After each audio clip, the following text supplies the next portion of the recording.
معانا كيس كريم شانتيه، هنحط عليه لبن وهنضربه كويس اوي بالمضرب، وهنضيف عليه قشطة وهنضرب كويس لحد ما يبقى بالقوام ده.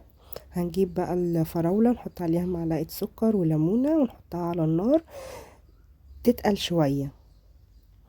هنعمل بقى الكيكة سكر بيضتين عليهم كيس فانيليا وهنضربهم كويس قوي. بعد كده هننزل بكوباية نص كوباية زيت، وبعد كده نص كوباية لبن ونضرب كويس قوي. وبعد كده بقى ننزل بكوباية ونص من الدقيق وعليها البيكنج باودر ونضرب بقى كويس قوي لحد ما الخليط يبقى بالشكل ده. هنحطه في القالب وبعد كده ندخله الفرن وبعد كده يطلع.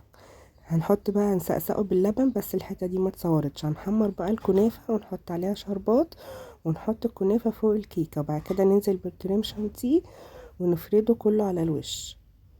بعد كده بقى زينيها باللي انت عايزاه، عايزه مانجا، عايزه فراوله، عايزه اي حاجه حطيها عليها من فوق. انا زينتها شويه بالفراوله وشويه بالمانجا. طلعت بقى معانا، حطيها في التلاجة شويه وطلعت بقى معانا بالشكل ده، طعمها تحفه.